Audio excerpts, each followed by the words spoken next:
दाहिने हाथ में त्रिशूल तो बाएं हाथ में कमल धारण करती हैं। प्रथम दिन इनके पूजन से ही भक्त के माँ दुर्गा के 9 स्वरूपों में माँ ब्रह्मचर्णी स्वरूप है। ब्रह्मचर्णी अर्थात तप का आचरण करने वाली।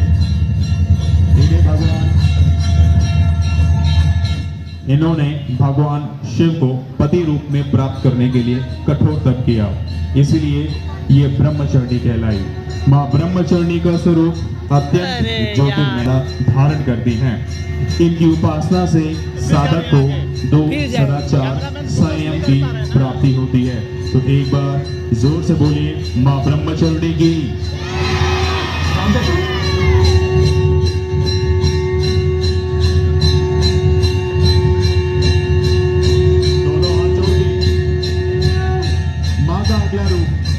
माँ का अगला रूप चंद्रघंटा।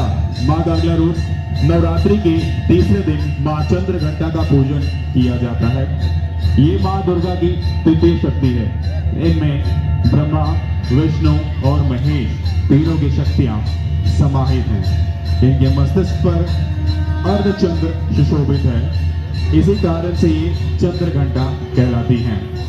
इनके घंटे की ध्वनि से सभी नकारात्मक शक्तियां दूर भाग जाती हैं। इनके रंग स्वर्ण के समान चमकीला है और ये सिंह पर विराजती हैं। माँ चंद्रघंटा का स्वरूप भक्तों के लिए अत्यंत कल्याणकारी है। तो एक बार जोर से माँ चंद्रघंटा की।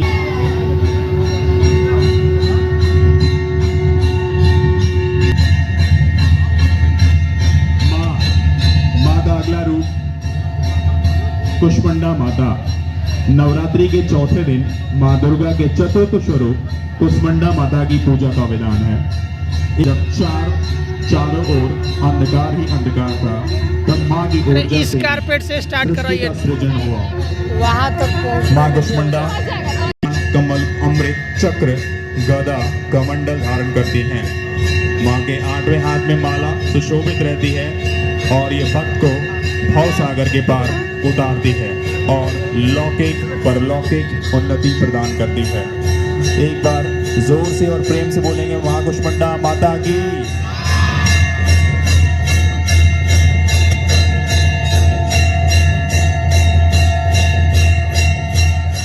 नवरात्रि के 5वें दिन माँ दुर्गा के पंचम स्वरूप स्कंद माता का पूजन किया जाता है। ये अपनी गोद में कुमार कार्तिकेय को लिए हुए और कार्तिकेय का एक नाम स्कंद है, इसी कारण यह स्कंद माता कहलाती है। यह कमल के आसन पर विराजती हैं। इनका वाहन सिंह है।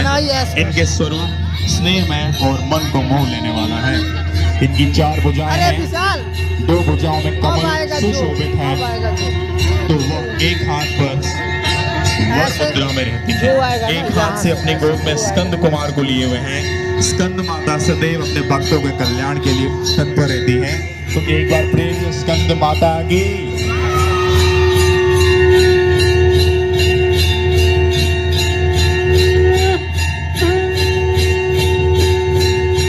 मैया का अगला रूप कात्यायनी माता। नवरात्रि के 6ठे दिन माँ दुर्गा के स्वरूप माँ कात्यायनी की आराधना की जाती है। इन्होंने कात्यायन ऋषि की तपस्या से प्रसन्न होकर उनके घर पुत्री रूप में जन्म लिया था और ऋषि कात्यायन ने ही इनके सर्वप्रथम दिला है। इनकी 4 भुजाएं हैं। दाहिनी तरफ का ऊपर वाला हाथ अभय मुद्रा में रहता है, तो वहीं नीचे वाला हाथ वर मुद्रा में है। बाएं ओर के ऊपर वाले हाथ में माँ तलवार धारण करती है, तो नीचे वाले हाथ में कमल सुशोभित है। सिंह माँ कात्यायनी का वाहन है और इनकी साधना को साथ इस लोक में रहकर भी अलौकिक तेज की प्राप्ति होती है। तो एक बार प्रेम से माँ कात्यायनी मैया की।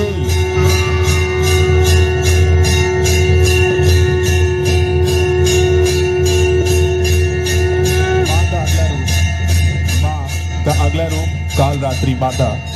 माँ दुर्गा के सप्तम रूप को कालरात्रि कहा जाता है। नवरात्रि में सप्तमी तिथि को इनकी पूजा अर्चना की जाती है। इनका स्वरूप देखने में ही प्रचंड है, लेकिन ये अपने भक्तों को सदैव शुभ फल प्रदान करती है, इसीलिए इन्हें शुभकारी भी कहा जाता है। पौराणिक कथा के अनुसार रक्त बीज नामक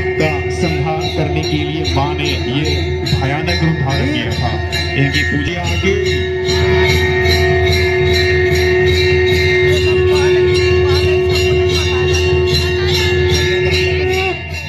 मैया का अगला रूप महागौरी माता। माँ दुर्गा के 8वें स्वरूप को महागौरी कहा जाता है। दुर्गा अष्टमी के दिन माँ महागौरी की पूजा आराधना की जाती है। पौराणिक कथा के अनुसार इन्होंने भगवान शिव को पति रूप में प्राप्त करने के लिए कठिन तपस्या की थी, जिनके कारण इनका शरीर काला पड़ गया था।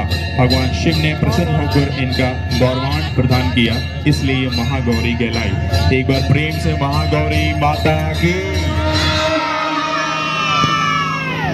ठीक है ना। माँ का अगला रूप सिद्धिदात्री माता। नवरात्रि में नवमी तिथि यानी अंतिम दिन माँ दुर्गा के 9 स्वरूप में सिद्धिदात्री का पूजन किया जाता है। इनके नाम से पता यह चलता है कि सिद्धियों को प्रदान करने वाली हैं। इनकी पूजा से भक्त को सिद्धियों की प्राप्ति होती है। धार्मिक कथाओं के अनुसार भगवान शिव को इन्हीं से सिद्धियां प्राप्त हुई और इन्होंने इनकी अनुकंपा से भगवान शिव का आधा शरीर देवी यानी नारी का हुआ, जिसके बाद वो अर्ध नारीश्वर कहलाए। ये कमल के फूल पर विराजती हैं और सिंह इनका वाहन है। उनकी वासना से भक्त के सभी मनोकामनाएं पूरी होती हैं। तो एक बार प्रेम से दोनों हाथ उठा के मां सिद्धिदात्री की।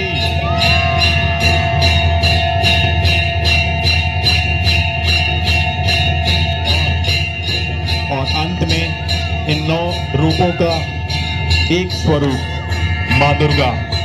माँ दुर्गा जो कि स्वयं शक्ति का प्रतीक है, जिन्होंने हमेशा से इस धरती पर अधर्म को मिटाने के लिए अनेक रूप लिए और आज हम सब माँ दुर्गा की पूजा और अर्चना में सम्मिलित हैं।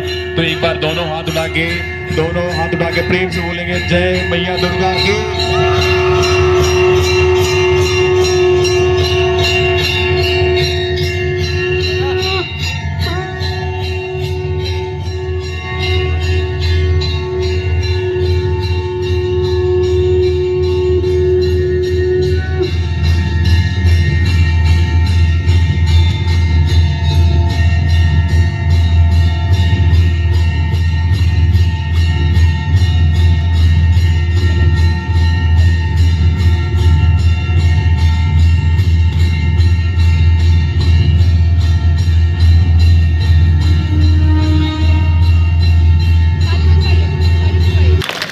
सभी लोग मिलकर मेरे साथ बोलेंगे जय माता दी।